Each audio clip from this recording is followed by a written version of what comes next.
Hi everyone, it's Saria here. How are you? I'm very excited.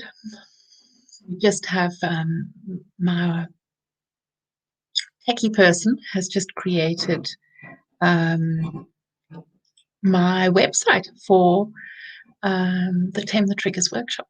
So I'm really looking forward to doing that soon. So come and I'll put the link there. You can sign up to that. It's going to be happening in a week. But I wanted to talk to you about today about the strengths to overcome scapegoating. It's not easy when you are made wrong and made to feel like your message, what you're saying, what you're doing is utterly wrong. And I'm going to be talking about the impact of that in further videos because I just want to make all these videos quite short so that they're easy to read, easy to watch, and not too overwhelming. But for anybody who has gone through scapegoating, know that you don't deserve it. You never did, and you never will deserve it. We are all different, unusual, unique, and we all deserve love in our own way. And this triggering of scapegoating is intense. Hi, good to see you. And you don't deserve that. So inside of you, if you have been scapegoating, there are things within you that can help you overcome it. One of them is my Tame the Triggers workshop that comes, and the link's there, restoring.love, that you can put to sign up and join us. We'd love to have you. I saw that you've signed up, so I'm looking forward to seeing you there. So let's look at what the strengths of the scapegoater is. One, they're often extremely empathic. They have this capacity to tune into other people's experience and understand other people a lot. What often happens because of that is that they get taken advantage of because they care about other people a lot, but they can forget about themselves and tune into others so much that they forget to look after themselves. And this is intense because when they are over there for other people and nobody is home for them, then issues ensue. Let's look at what else they are, what their other strengths are. They're resilient. Because when you're made wrong a lot and you're treated like who you are is bad, you have to get inner resources inside of you to be able to overcome that, to find your goodness, to find the skills, to have a breakthrough, to overcome what you've gone through. So that resilience is just a beautiful capacity of scapegoating. The very strong-willed they can take responsibility and get things done. So if you've been scapegoated and you think this is awful, I'm flattened, I'm broken, I'm never going to overcome this, you have got more resources within you than you think. You can overcome this, and I believe in you, and I know that because you have overcome so much before. So the other thing that people who scapegoated have is insight. They can see things frequently before other people. So they might notice an energy in somebody else that is toxic, so they're a little bit wary of the person because they can notice that. They can notice dynamics that are happening that they watch because they've learned through the hypervigilance of their life to notice what is going on.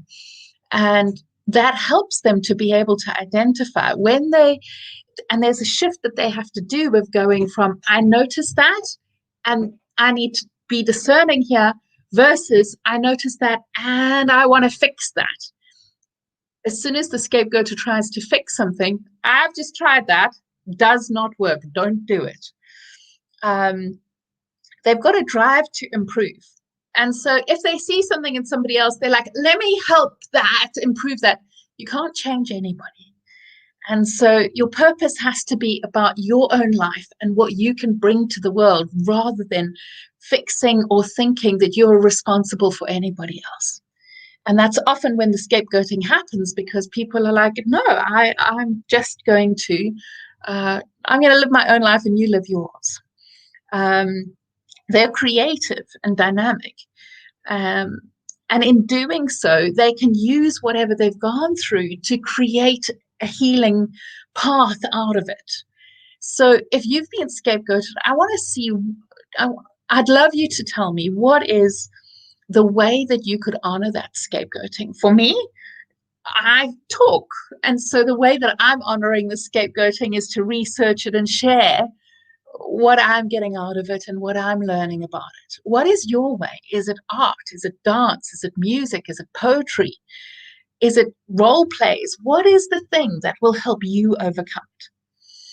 The other strength of the scapegoater is the capacity to speak up. This is what I'm doing now. The courage to stand up and go, this is not okay. I don't like it. I don't want it. They're also very responsible, and they want to take action to make the world a better place, which is why a lot of the burden of taking action in the world lands on them. And they just get it done because they are somebody who wants things to function well, and they want to take responsibility for themselves and have integrity. What's essential is that they take that willingness to serve around those who value them, who honor them, who treat them with love and respect. That they don't just give that to people who don't care about their experience. Just checking if there's anything that I've missed out. The other thing is that they talk to the shadows and the darkness. So scapegoaters, or people who get scapegoated, are often the people who can see things that other people are dismissing or denying because it's scary for them. They don't want to face it because of whatever their fears are. And a scapegoater will talk to that. And frequently they'll get made wrong for speaking to it instead of being brought to the light. When I was being scapegoated in the last few months, I shared in Home for Restoring Love, my free group, about the experience of it. And a couple of friends shared in the post that I shared about how broken I felt in that moment. And a couple of friends said, you know, your honesty has supported me in making changes in my life where other people were too scared to be honest. Everybody else was sort of smiling and being nice, but your honesty helped me to see things that I need to change that I wouldn't have changed had you not brought that honesty to me. But they valued that honesty. And frequently the people who scapegoat don't value that. And that's where the challenges ensue. And we'll get into more of what you can do. The one thing that I know that if I mess up, I get scapegoated, is that I need to be invited for my insights and my thoughts about the dark and the shadows and how to heal. And if I'm not invited, it feels violating for the other person. So I need the capacity to wait in the dark with the information and not launch it in somebody else. And just wait. Just allow that person to invite me into their world, to share it, so that it's done with compassion, with love and care. And when I don't do that, then I get it wrong. And one of the things that the scapegoater has is the willingness to look at themselves and go, okay, what did I do and where do we need to go forward? But we can't share that until the other people invite us to share it, because otherwise it feels violating for them and imposing, because we often do a lot more emotional work on ourselves because we want to grow and succeed. And these pain points are like pearls that an oyster just goes over and over. When you are scapegoated and made wrong, you grow and you keep churning on it until it becomes this beautiful pearl. And that work in ourselves is just transformatory. But if we're so triggered that we can't see that, we don't know what the work is, it's really hard. So if you struggle with triggers and you struggle with reacting to people or reacting to the stuff within you, come and join the Tame the Triggers workshop. The link is there, restoring.love. And if you watch this after the workshop, you'll see a wait list for it. And if you found value from this, look at the other videos on scapegoating and please share it with others who scapegoated so that they can get support, and those who scapegoat so that they can change their behavior. So that's 10 minutes, and I'm going to try and keep these to 10 minutes so that it's easy for people to watch them.